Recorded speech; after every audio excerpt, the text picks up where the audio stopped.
passou despercebido no início, mas ainda há tempo, eu gostaria de registrar, em meu nome e em nome da turma, os cumprimentos aos novos dirigentes do Tribunal Superior do Trabalho, a ministra Maria Cristina Peduzzi, que será a presidente, primeira mulher presidente do Tribunal Superior do Trabalho, o ministro Luiz Felipe Vieira de Mello, que será o vice-presidente, originário aqui da terceira região, e o doutor Aloysio, que vai ser corregedor. Então, expressar os nossos votos de alegria e cumprimentos efusivos pela nova direção que terá o Tribunal Superior do Trabalho no biênio 2020-2021. Com a nossa adesão, senhor presidente. Com a nossa adesão. A adesão de todos e do Ministério Público. Então, vamos expedir ofício aos 3 ministros com os nossos cumprimentos. Retomando aqui a sessão, vamos prosseguir com os advogados presentes, para, em seguida, chamar os advogados inscritos à distância. Eminente secretário, para o pregão. Então, prosseguindo a sessão, doutor Jales, no 22 da pauta, inscrito o doutor João Neto Príncipe Palles, pela recorrente. A próxima será a doutora Elisa Andréia. Doutor Jales, número 22. 22 da pauta, senhor presidente, é o processo 10.648/72/2017, recorrente CSN de Mineração e recorrida Ana Paula Martim. A minha proposta de voto é conhecer do presente recurso ordinário no mérito dar de provimento parcial para excluir da condenação: 1. As horas in itinere e seus reflexos, e 2. A indenização por danos morais e o registro que eu fico vencido em parte, que ampliava o provimento. Manter o valor optado da condenação, porque ainda é compatível. É a minha proposta de voto, senhor presidente. Senhor presidente, a questão de encaminhamento, eu estou propondo o sobrestamento desse processo, porque eu não valido essas normas coletivas que suprimem horas extras de percurso, não. Então, eu acho o caso de sobrestamento. Senhor presidente, nesse caso, as horas in itinere, o Supremo Tribunal Federal tem sido reiteradamente, já tem 2 ou 3 votos exatamente nesse sentido. Portanto, eu estou acolhendo em todo o período em função dessas decisões do excelso STF. E acho que não é caso de sobrestamento. Vamos verificar primeiro quanto ao sobrestamento, como vota o desembargador Lucas. Aqui a gente tem analisado caso a caso, né? Porque esse caso aqui, a norma é meio... ela não é tão diretamente atingida, né? Então, o processo vai prosseguir. Nesse ponto, fica vencida a doutora Maristela e o consultor advogado, se quer sustentar ou se aguarda eventual voto divergente. Excelentíssimo senhor presidente, esse voto atende parcialmente, vou aguardar a divergência. Se houver divergência, ele passa. Se não houver, eu vou ao julgamento até o final. Ok. Doutora Maristela, quanto ao mérito... Quanto ao mérito, eu não valido as normas coletivas que suprimem integralmente as horas de percurso, até 10/11/2017. E doutor Lucas acompanha o relator? Acompanhando o relator. Então, o doutor Lucas está acompanhando, vai prevalecer o voto do relator, vencido apenas parcialmente a desembargadora Maristela. Quanto ao sobrestamento e quanto às horas initinas. O resultado fica proclamado. Obrigado, bom dia a todos. Bom dia. Próximo. Agora, passando para a sessão do doutor Lucas, no 27 da pauta, escrita a doutora Elisa Andréia de Sá Barros Fontinello, pela recorrente reclamante. Doutor Lucas, no 27. Qual vai ser o próximo? O próximo será a doutora Taline e doutor Palmério. Então, vamos lá. 27. Doutor Lucas, para anunciar a proposta de voto. Estou conhecendo 2 recursos e, no mérito, negando provimento a ambos. Excelências, bom dia. Bom dia. Preliminarmente, eu gostaria de... a recorrente, parte recorrente, pleiteia a reforma no sentido de conceder a gratuidade da justiça, que não foi concedida em primeira instância. Pelo fato de que o único herdeiro do espólio, né, da recorrente, ele possui doença degenerativa e mental, e ele recebe um benefício previdenciário de apenas um salário mínimo. E ele não tem condições de arcar com as custas, apesar de que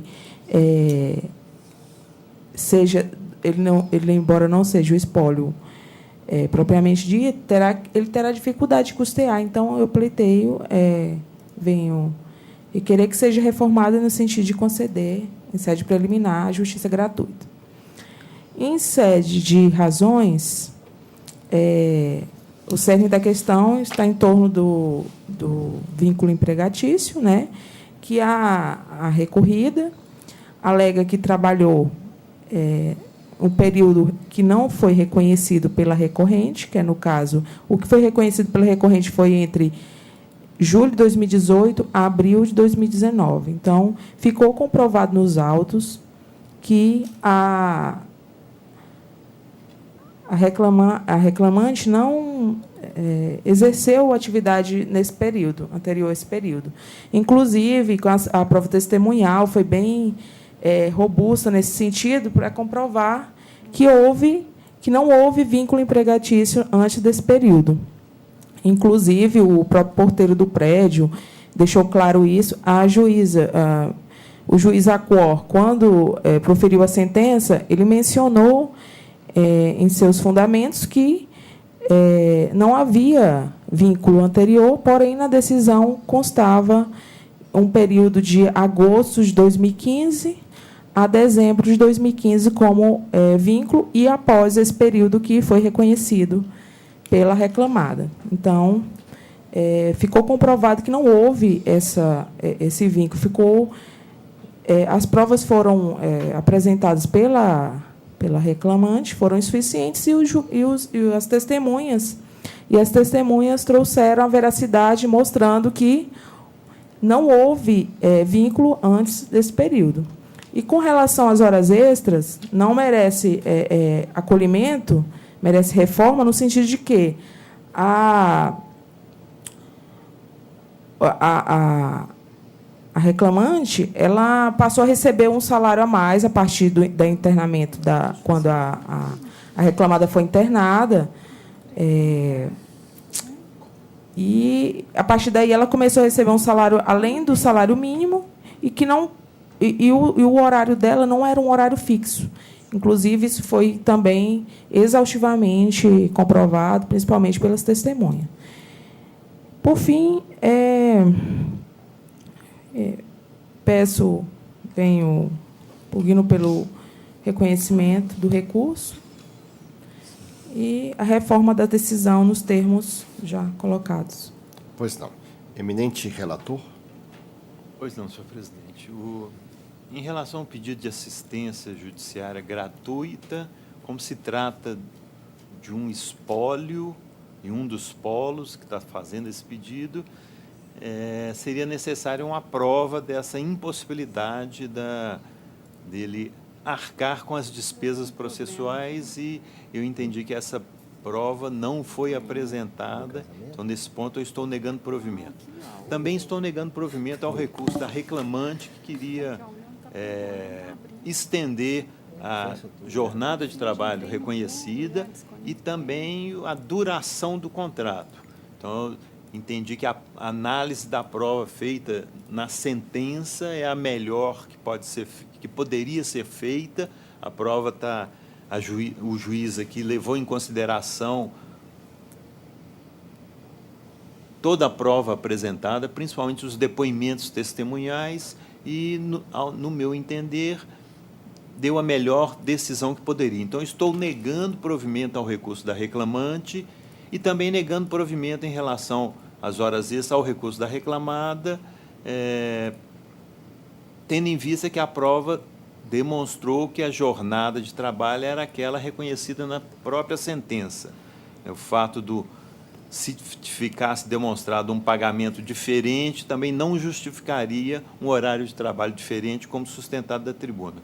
Já em relação à litigância de má-fé, também entendi que não foi demonstrado uma intenção de trazer algum prejuízo, invertendo alguma ordem processual que levasse a essa litigância de má-fé. Então, estou negando provimento. Então, em conclusão, eu conheço dos recursos, dos dois recursos, e nego provimento a ambos.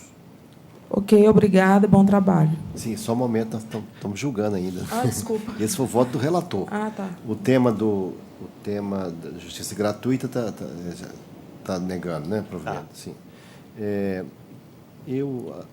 analisei vagarosamente também o voto do relator, ele é minucioso, transcreveu os depoimentos, eu estou acompanhando, e o período final aqui, eu observei que no período final o trabalho ocorreu no hospital e não na residência, né, da senhora.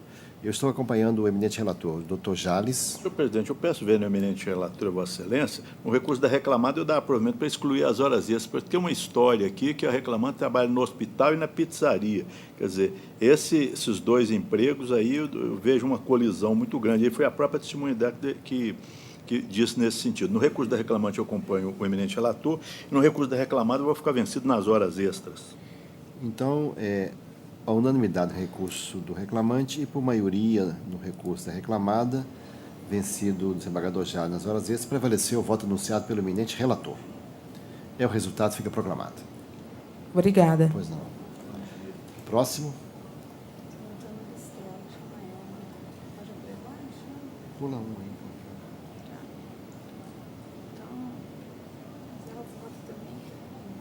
Entendeu? Vamos. Pode. Já pode vir.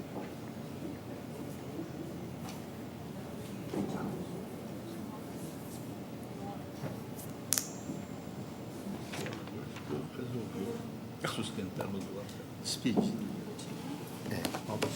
Doutora Maristela. Vota fora. Pode apregoar, por favor? Então, passando para a pauta da doutora Maristela, no 9 inscritos, doutora Thaline Morena Simas Krain, pelo agravante Diamante Empreendimentos Imobiliários, e doutor Palmério Batista de Rezende, pelo agravante José Nilton de Oliveira. Pois não, são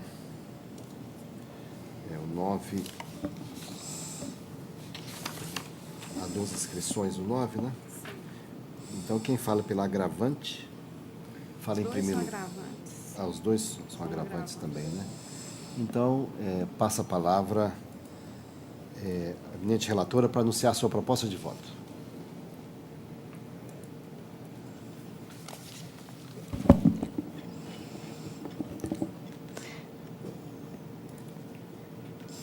Eu estou conhecendo os recursos interpostos.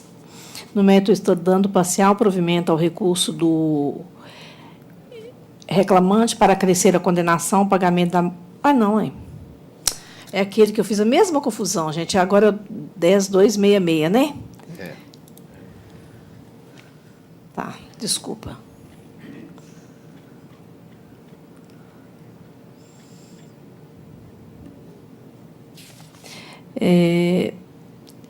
Eu estou conhecendo os agravos, no mérito estou desprovendo o apelo da terceira, está escrita embargante, mas é agravante. Conheço os agravos, no mérito desprovejo o apelo da terceira agravante, nego o provimento ao apelo da terceira agravante, provejo parcialmente o agravo do embargado exequente para condenar a terceira agravante ao pagamento dos honorários advocatícios no percentual de 5% sobre o valor atualizado da causa aos patronos do embargado exequente. Custas pelos executados, o importe de R$ 44,26. Essa é a minha proposta de votos. Mas ele também é agravante. Pois bem, essa é a proposta de voto da eminente relatora. Passa a palavra da eminente advogada para a sua sustentação oral. Meus cumprimentos a esta colenda turma, cumprimento na pessoa do desembargador presidente. Eu gostaria só de tirar uma dúvida antes, eminente relatora, quando Vossa Excelência disse exequente. Não, eu estou dando provimento ao apelo do exequente, porque ele recorreu contra os honorários advocatícios. Ok, excelência. Tá. Ele não é o José Nilton de Oliveira? Isso, então, é o agravado embargado. Eu estou falando exequente para ficar mais fácil, Sim. mas se a senhora fizer questão, posso trocar. Não, porque tem mais de um embargado. Tem o senhor Geraldo Evaristo, que é embargado. Isso, e José E tem Nilton. o José, então eu estou falando exequente para ficar mais fácil de identificar. Não, perfeito, está ótimo. Isso. Deu para a senhora entender, doutora? Deu sim. Então, tá bom. Obrigada. Referente ao recurso da Diamante, que é quem eu defendo neste momento, houve-se a oposição de embargos de terceiro, justamente para defender seu direito à propriedade, nos autos da ação principal, ação essa que ela não guarda qualquer relação, certo? Por que não guarda qualquer relação? Porque decorre de um negócio firmado com José Newton no ano de 2011, o que foi formalizado junto ao cartório no ano de 2012. A ação trabalhista que ora tenta levar a leilão os lotes da Diamante, ela foi distribuída no ano de 2018. Veja, uma ação distribuída no ano de 2018 tenta anular um negócio jurídico celebrado no ano de 2012. E mais, o devedor, leia-se José Newton, ele é um devedor solvente. Anexamos aos autos, inclusive entreguei memoriais a Vossas Excelências, com matrículas atualizadas dos imóveis de José Newton, o devedor, que consta, inclusive, lançamento de indisponibilidade.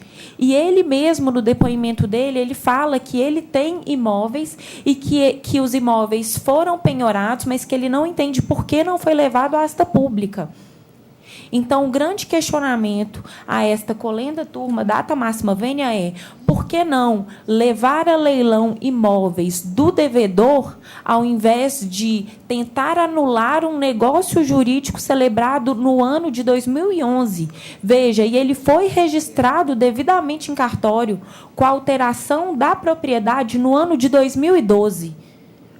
Então, esse é o primeiro ponto. O segundo ponto. Discute-se muito sobre fraude à execução, né? Nós temos várias nuances aqui para fazer uma análise da fraude à execução. Primeiro, ficou evidenciado nos autos a boa-fé da Diamante.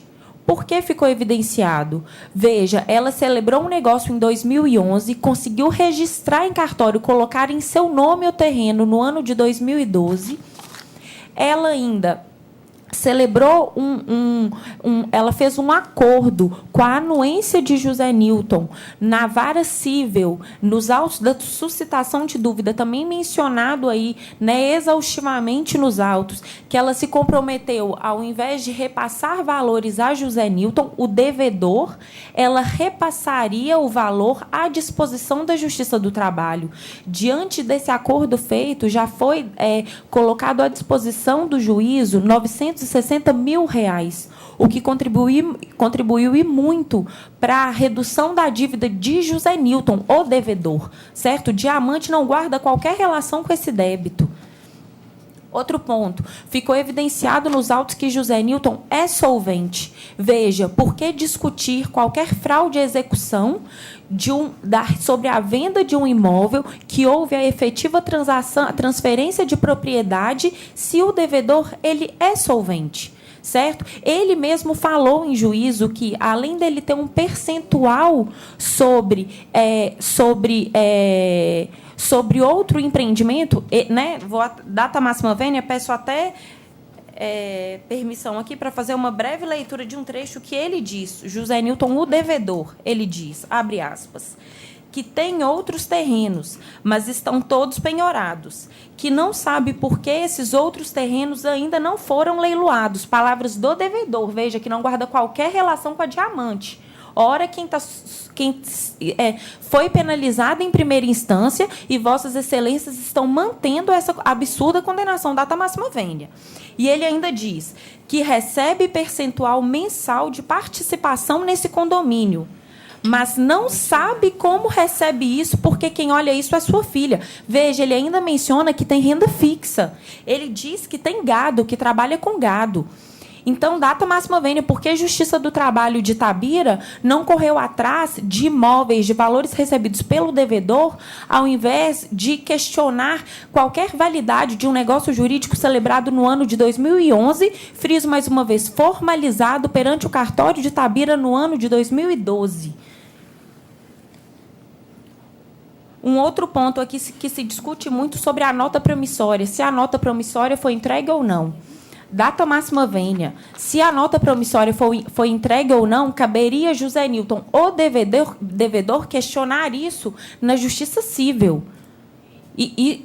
Né, data máxima vênia, isso não é questão para essa corte. E muito deve se questionar aqui também, porque o devedor diz algo em juízo e seu advogado, que ora está aqui, diz algo totalmente distinto do que foi confessado em juízo pelo próprio devedor, né? E, para finalizar, eu sustento aqui, finalmente, a questão do julgamento extrapetita. Veja, trata-se isso aqui de um embargos de terceiro que foram opostos pela Diamante com vistas a resguardar seu patrimônio. O juiz de primeira instância, convicto de que efetivamente o patrimônio é da Diamante e que não poderia leiloar os lotes, determina que Diamante quite uma dívida, sendo que a dívida ainda ela não existe, porque ela foi colocada uma condição pro soluto, o que em momento algum foi questionado por José Newton na vara cível. Então, data máxima vênia, houve uma perda de objeto aqui ao extremo. Essa é a minha sustentação. Peço apreciação e reforma, por favor, do voto. Pois não. Passa a palavra agora ao outro advogado para a sua sustentação. Boa tarde a todos. Esse processo, ele é o segundo processo idêntico. Esse aqui é idêntico a um outro anterior, que os dois juntos, eles envolvem um total de 8 milhões de reais entre execuções e patrimônio. Então, não é uma causa tão simples, é algo assim complexo. Nós vamos explicar isso agora. O primeiro processo, o primeiro processo piloto da primeira vara de Itabira, ele concentra mais ações, são mais ou menos 6 milhões de reais. Esse outro de hoje é menos, talvez os 400 mil, 500 mil, no máximo. O que ocorre? No primeiro processo, o juiz Acor, na verdade, o juiz Acor ele determinou que fosse feito o leilão dos lotes. Aí o agravante agravou dizendo que os lotes não são de propriedade do executado, que é o agravado Zé Newton. Pois bem, diante disso, houve embargo de terceiros, o juiz entendeu por bem e corretamente que os lotes devem ser penhorados mesmo, porque foi produto de um negócio jurídico, e houve recurso de agravo de petição, tanto quanto esse de hoje, e foi julgado totalmente por unanimidade pela 11ª turma. Tanto é que eu fiz um pedido nesses autos para que fosse enviado para lá esse processo, pelo princípio da conexão, de dependência, apesar de ter sido julgado, não é, da distribuição por dependência, essas coisas. Agora, quanto aos fatos, data vênia, a história é outra. Em 2012, não 2011, meu cliente ele vendeu o imóvel rural para fazer um loteamento em Itabira.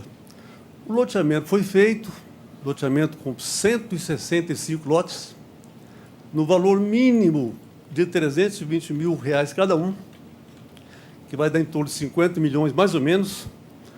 E, da seguinte forma, o valor do terreno rural vendido para loteamento foi de 10 milhões e 70. 2 milhões e 70 foram pagos, e em 2012 restou uma dívida, portanto, de 8 milhões. Como seria pago? Conforme consta nos autos. Seria pago tão logo o loteamento ficasse pronto. O loteamento ficou pronto quando? Em 2014. Foi quando o cartório foi fazer o registro lá no CRI e deparou que, com esse monte de ações, contra José Newton, que tinha acabado de ser, em 2014, incluído nessas monte de execuções, aí, totalizando 8 milhões, por quebra de personalidade jurídica da empresa da qual ele era sócio, que é a Piteira Mineração. Pois bem, o cartório suscitou dúvida e no processo civil de suscitação de dúvida, as partes, embargante e embargado, fizeram composição, olha, vamos separar 25 lotes de R$ 320 mil cada um, totalizando 8 milhões, que fica garantindo essa dívida e ponto final. E assim aconteceu na sentença civil com trânsito em julgado. O juiz civil determinou ao juiz trabalhista, olha, cientifique-se de que existem à sua disposição 25 lotes. O que o juiz civil trabalhista fez? Ordenou a embargante que vendesse os lotes e depositasse o dinheiro lá na conta judiciária. A embargante vendeu, em 4 anos, apenas 3 lotes e depositou, de fato, 960 mil. Mas o grave não é isso. É que ela continuou vendendo lote e vende até hoje, vendeu 69, tem prova dos autos. Mas fora dos 25, quer dizer, 160 lotes, ela vendeu 69 fora dos 25 e ficou com dinheiro. Essa é a situação. Então, nós pugnamos pela manutenção da sentença. Por quê? É porque existe uma garantia, ela foi firmada pelas 2 partes no processo civil, com trânsito em julgado. Então, não há que se falar agora que a execução deva cair sobre outros bens, porque os bens que estavam garantindo a dívida são aqueles 25 lotes. Outra questão. Os 8 milhões não foram pagos até hoje, nada, nem juízo e nem fora dele, com exceção dos 960 mil. Então, José Nilton, ele não seria louco de esperar 7 anos para não executar uma dívida ou não cobrar uma dívida, né, se não fosse por causa da garantia firmada no juízo civil. Pugnamos, então, portanto, pela manutenção da sentença. Bom dia. Eminente relatora. Senhor presidente, inicialmente eu refuto a alegação de que não houve embargos, de que não houve... só um minutinho aqui. Que não houve fraude de execução, porque o senhor José Nilton, independentemente da data que houve a desconsideração da personalidade jurídica, ele tinha ciência que sobre ele pesavam várias reclamatórias trabalhistas e execuções. Itabira é uma cidade pequena, todos conhecem todos. E esse contrato de compra e venda celebrado, ele apresenta peculiaridades que levantam suspeitas a respeito da lisura e do objetivo da transação. A compradora não levantou as dívidas do vendedor, o contrato ele não tem prazo de pagamento, um negócio vultoso desse, 8 milhões ficou para pagar depois, sem data de pagamento. O vendedor não recebeu nota promissória, e aqui também tem que se discutir essa questão da nota promissória, não só no juízo civil, para mostrar que houve uma colusão entre as partes. Tinha algum interesse espúrio atrás disso, só pode ter. Porque como que se vende um imóvel valioso desse, dentro da cidade, para se instalar um condomínio e não tem data de pagamento? Não tem o termo da última parcela do acordo. Então, o negócio foi tão suspeito que, quando foram registrar o contrato, o oficial do cartório suscitou a dúvida. Ele sabia... Peraí, doutor, depois eu falo. Ele sabia que tinha alguma coisa atrás disso. E na instrução da suscitação de dúvida, o comprador se comprometeu a pagar as dívidas. Ele assumiu esse compromisso de pagar as dívidas. Então, eu entendo que, em caso de colusão, que não tem como você afirmar que não houve colusão. Tem alguma coisa, algum interesse espúrio atrás disso. Então, eu entendo que, no mínimo, fraude contra terceiros. Eu acho que é fraude de execução. Mas, no mínimo, fraude contra terceiro, que depende de prova, que está provada aqui nos autos. Né? Então, teve intervenção do Ministério Público, o juiz da vara civil, para onde foi distribuída a suscitação de conflito, também se assegurou. E, então, eu entendo que essa venda é nula, ela é ineficaz, porque ela prejudica os inúmeros credores da empresa vendedora. Então, o juiz fez uma sentença muito bem fundamentada, eu estou mantendo, e não tenho dúvidas de que houve colusão, sim, entre o senhor Geraldo e a empresa Diamante Empreendimentos Imobiliários Limitada. Estou mantendo a minha proposta de voto. Pois não. Esse é o voto da minha relatora, doutora Maristela. Doutor Lucas. Estou acompanhando a relatora. Eu recebi os 2 advogados no meu gabinete e como eu sou o terceiro votante, Ontem à tarde eu parei para analisar os processos e fui seguindo passo a passo. Voltei lá na sentença, fui no voto da relatora, fui nos memoriais e, seguindo esse mesmo raciocínio, estou chegando também à mesma conclusão. É muito estranho uma promissória pro soluto, que nem tem dúvida se foi entregue ou não, e acho que a solução que a juíza apresentou lá no primeiro grau vai dirimir. E fico mais tranquilo ainda quando ouvi aqui a advogada da Diamante dizer que esse executado é solvente. Que bom que ela pode entrar com a regressiva e se recuperar. Mas a prioridade do pagamento da dívida dos vendedores, dos credores do vendedor do terreno, estará assegurada. Então, eu também acompanho o voto da relatora, foi meticuloso, passei algum tempo para entender a dinâmica e como ela também o fez, e eu acompanho, então eu proclamo que a unanimidade prevaleceu a proposta de voto anunciada pela eminente relatora. O resultado fica proclamado. Muito obrigado. Bom dia, bom Natal para todos. O próximo. Agora, passando para a sessão, doutor Sebastião, no 20 da pauta, inscrito doutor Vitor Hugo Santiago, pelo recorrente, Peixoto Comercial, Indústria e Serviço de Transporte S.A. Isso.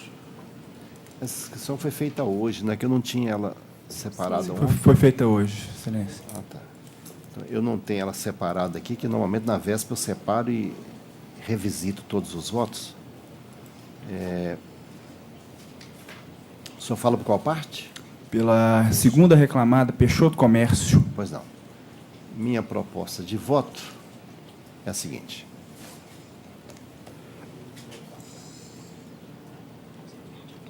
Eu estou propondo conhecer dos recursos ordinários e dar parcial provimento ao recurso dessa reclamada para afastar a pena de confissão ficta aplicada à segunda reclamada Disc Center. E em razão do depoimento prestado nos autos pela preposta da primeira ré, Peixoto Comércio, Indústria, Serviço e Transporte. E dou provimento parcial ao apelo da reclamante para reconhecer que os pagamentos realizados por meio do cartão Sodexo devem integrar a sua remuneração, condenando a reclamada a pagar os reflexos dos pagamentos feitos a tal título em férias mais 1/3, 10/3, fundo negativo mais 40%.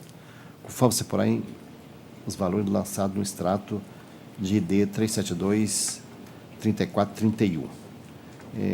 Apesar de afastar a confissão ficta, isso não gerou efeito de provimento de outras parcelas.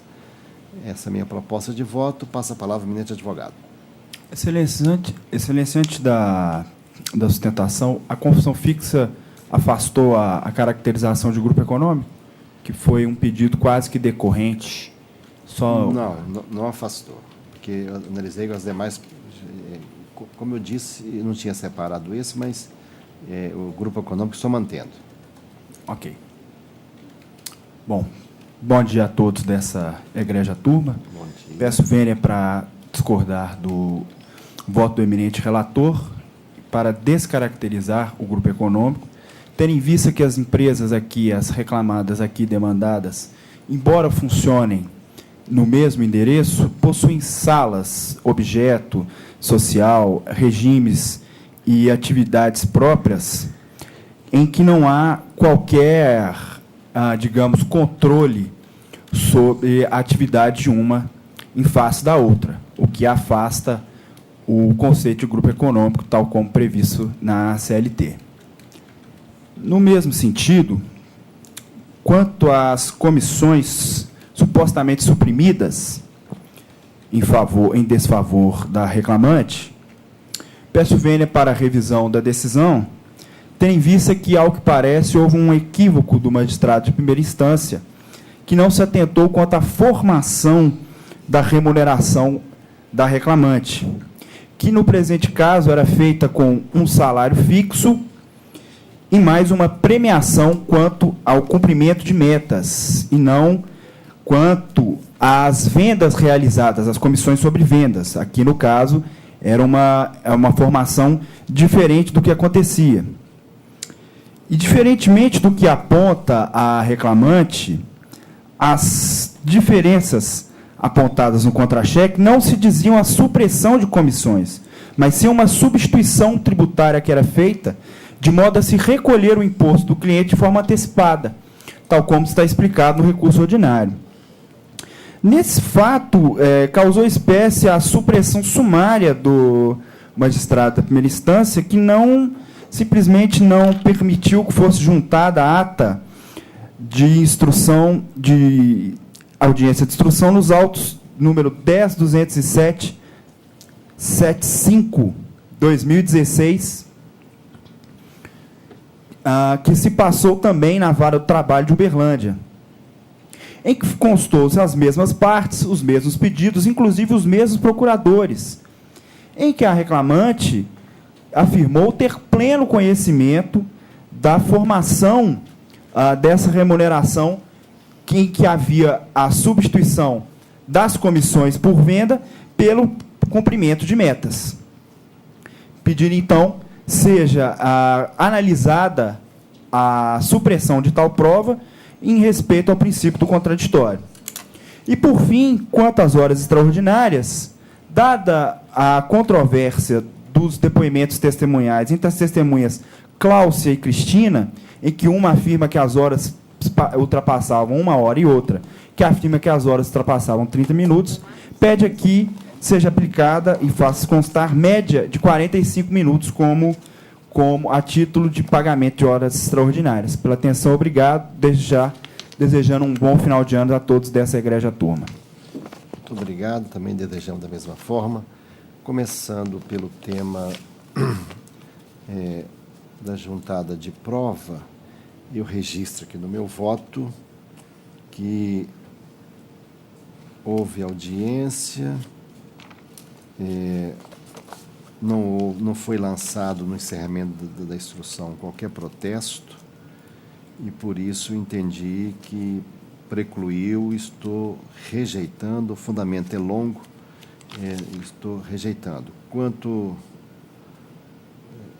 ao tema do grupo econômico, o próprio advogado mencionou que funcionava no mesmo endereço, e eu ainda observo aqui no voto que eu estou analisando com os pressupostos anteriores à reforma, que foi o período anterior, e, a respeito disso, a Peixoto é sócia majoritária da segunda reclamada, o instrumento está nos autos, e, inclusive, compareceu na audiência representado pelos mesmos advogados, então o interesse é comum e eu estou mantendo. E, quanto aos demais temas também, horas extras e comissões, eu estou analisando o voto aqui e entendendo que a sentença decidiu com acerto e, em suma, eu estou mantendo a minha proposta de voto como proferida. Desembargador Jales. Presidente, eu peço vênia a Vossa Excelência, no recurso do reclamado eu tenho uma divergência nas diferenças de comissões. Eu acho que, no caso, a substituição tributária aí teria que ser realmente abatida. E no recurso da reclamante, esses créditos no cartão também eu excluiria. Nesses dois pontos. No resto, acompanho Vossa Excelência. Pois não. Desembargadora Maristela. Estou de acordo. Estava com uma dúvida no cartão, mas eu já tirei essa dúvida. Então, eu proclamo que prevaleceu o voto anunciado, vencido apenas em parte o desembargador Jales. O resultado fica proclamado. Próximo. Agora, passando para a sessão do doutor Lucas, no 18 da pauta, inscrito doutor Marcos Lúcio Ribeiro de Figueiredo, pela recorrida. Ele irá só assistir o julgamento. Qual o número? 18 da pauta, doutor Lucas. 18 da pauta, doutor Lucas. A inscrição foi feita hoje. Sim. Aqui, né? É só para assistir, você pode fazer um resumo. Está por qual parte aí? Pela recorrida. Pela recorrida, né? Doutor Lucas.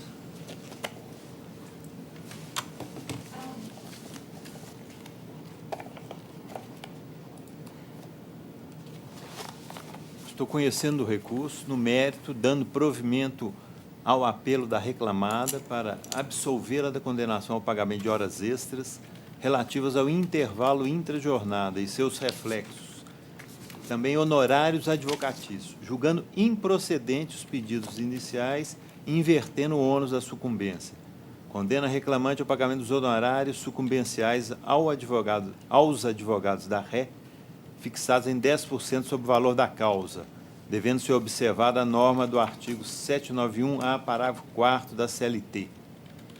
Custas no importe de R$ 1.923, calculada sobre o valor dado à causa pela reclamante isenta. Esse é a distribuidora Rara Essência, é isso? O processo 10636, distribuidora Rara Essência, recorrente, isso. Silvana Querem, Que número Alves que é, Silva. doutor Lucas da pauta? Por favor. 18. Número 18 da 18. pauta. 18. 18. Então, está julgando improcedente os pedidos todos, não é Sim. isso? O advogado, você vai assistir. Eu, como segundo votante, estou de acordo, e doutor desembargador Jales.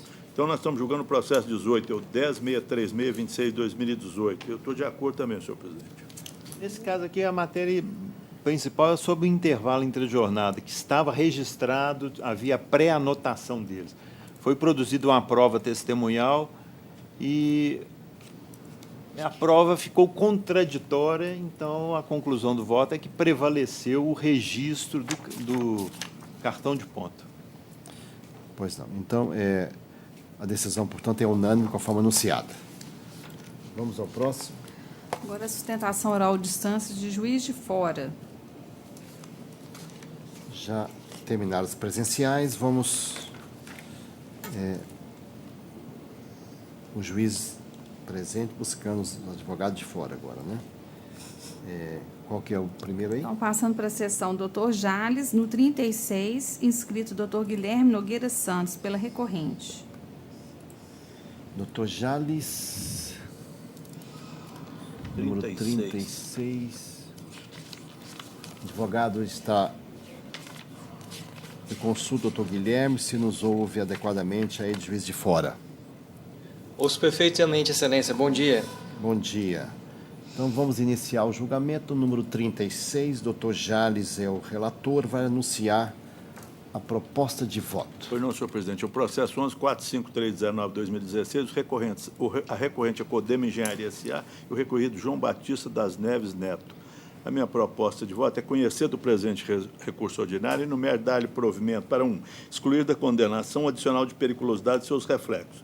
2. Inverter os ônus da sucumbência quanto aos honorários periciais, que ficam reduzidos para R$1.000, devendo a verba ser quitada na forma da resolução número 66/2010 do CSJT. Julgar improcedente a ação trabalhista. Inverter os ônus da sucumbência com curso de R$1.400, calculado sobre R$70.000, valor da causa, como encargo do reclamante, isento em razão da concessão dos benefícios da assistência judiciária. A reclamada poderá pleitear a devolução das custas processuais na forma da Resolução 2/2009. É a minha proposta de voto, senhor presidente. Pois não. O advogado conseguiu ouvir adequadamente a proposta de voto? Ouvi perfeitamente, excelência. Pois não. Gostaria de sustentar ou aguarda voto divergente? Excelência, se não houver divergência, eu dispensarei. Mas se houver algum voto divergente, eu sustentaria desde já. Sim, então eu vou verificar se a segunda votante aqui, a doutora Maristela... Como vota, doutora Maristela? Senhor presidente, eu estou mantendo a sentença em relação à periculosidade, porque ficou apurado que o reclamante ele comparecia ao almoxarifado de tintas 2 a 3 vezes por semana, ali permanecendo 10 minutos nesses dias. Então, eu estou entendendo que o tempo é até reduzido, mas ele comparecia 3 vezes por semana. E o infortúnio pode acontecer a qualquer momento.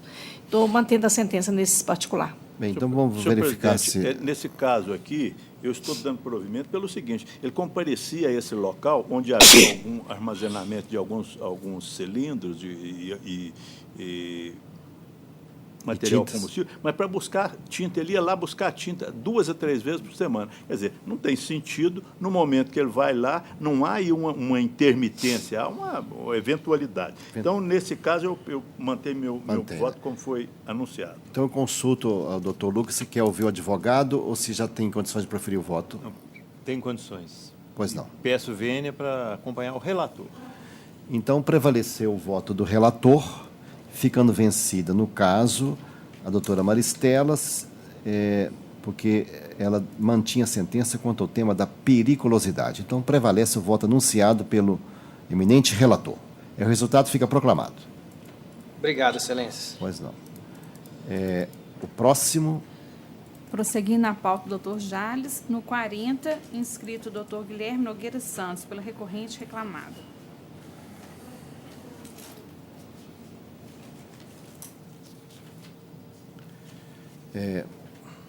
40. De onde é esse? É também de Juiz de Fora, Juiz de né? Fora, mesmo É o mesmo advogado. advogado, né? MR Logística e Jorge Alberto. Doutor Jales, para anunciar a proposta de voto. Senhor presidente, nesse caso aqui tem uma proposta de sobrestamento, mas de todo jeito eu vou anunciar minha proposta de voto, depois a gente discute essa matéria. Conhece ambos os recursos ordinários e no mérito, já ressalvando meu entendimento, adotando o entendimento da maioria, eu nego provimento ao apelo do reclamante e dou provimento parcial ao apelo do reclamante para 1, acrescentar a condenação às horas extras decorrente da redução fixa da hora noturna, e 2, deferir o adicional noturno em todos os dias de serviço que tiverem início no período noturno e término depois das 5 horas, ainda que seu início tenha ocorrido depois das 22 horas, mantidos os mesmos reflexos demais parâmetros de cálculo da respeitável sentença. Registro fica vencido em parte. Mantido o valor optado da condenação, porque ainda é compatível. É a minha proposta de voto, senhor presidente. Pois não. Então vamos ouvir o doutor Guilherme. Senhor presidente, uma questão de encaminhamento, porque o doutor Lucas está votando pelo sobrestamento, e eu também. O caso aqui é mais direto, doutor Lucas? Sim, são aqueles casos do turno de revezamento da MRS Logística, com uma jornada bem extensa, mas com um revezamento de 2 em 2 dias no início. Eu acho que não tem como enfrentar essa questão, negar valor a esse acordo coletivo. E daí porque tem que suspender, então, né? Sim. Pois é, mas nesse caso, se for para acolher a norma coletiva, não tem divergência, porque eu já ressalvo no meu voto que eu acolhi a norma coletiva. Então, só fazer adaptação. Se for isso, não tem problema nenhum. Eu faço adaptação. Mas parece que o doutor Lucas não acolhe a norma coletiva nesse caso. Então, será até desnecessária a sustentação, já que, por maioria, decidiu-se pelo sobrestamento em razão do tema 1046 do Supremo Tribunal Federal. O processo ficará sobrestado, aguardando o julgamento pela Suprema Corte a respeito do tema. E então aí que ele retomará a pauta. Processo sobrestado, vencido contra o sobrestamento, o eminente relator. O próximo. Acabou? Bem, acabaram as tentações presenciais e à distância. Nós vamos, então, agora voltar para... Deixa eu localizar aqui. Os presenciais. Se encerraram, vamos verificar aqui o processo que eu atuo como relator. Eu também fico evitando aqui, mas não é culpa nossa, né? Não é. Mas eu digo o seguinte...